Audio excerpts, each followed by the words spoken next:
Hey guys, I'm doing this video to show you a little how we make our own steaks here in the Appalachians.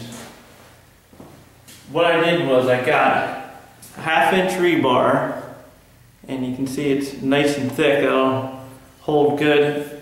And I cut these, if you get 10-foot sections, say you want 2 dozen, that works for 2 dozen. You cut 3 of them, you get 3 10-foot sections. What I did is I took a bandsaw and I cut 3 at once and just chopped it. But you can also use a grinder and cut them. I cut them at 15 inches, that worked good for me. Plug this in here.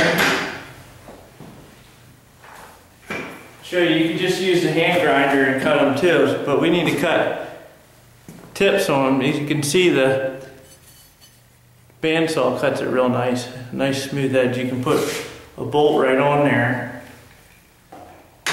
When you're shopping, you get the 1/2 inch rebar, and here's a whole pack for $7.29, and it's 5/8 bolts.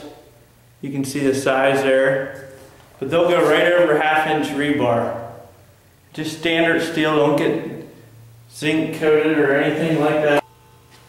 Show you how you can cut these. Cut the tip here, 1 to 1.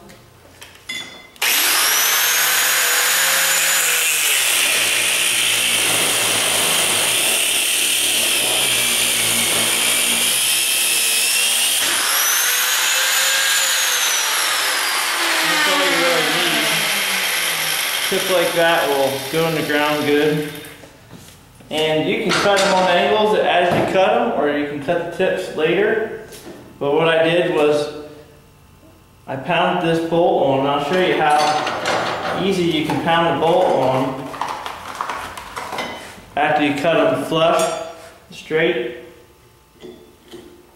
You just take it, place like this, and there you got it.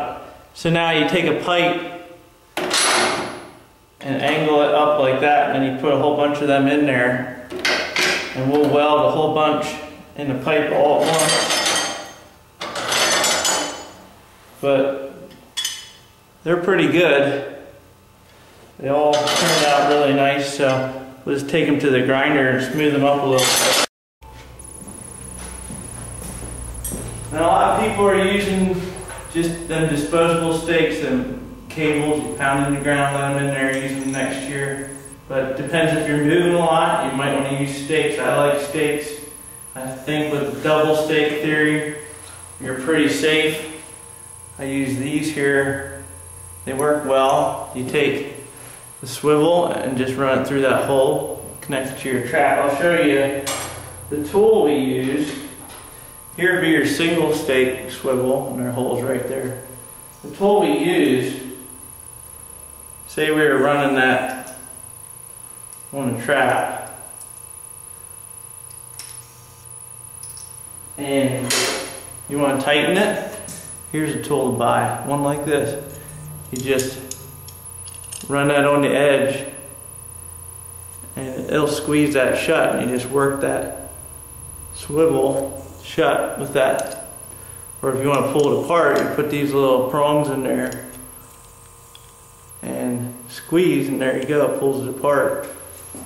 So, good tool to find, especially when you're going to do trapping, because you got to do work with your traps. And we'll just grind these stakes down, we'll be done for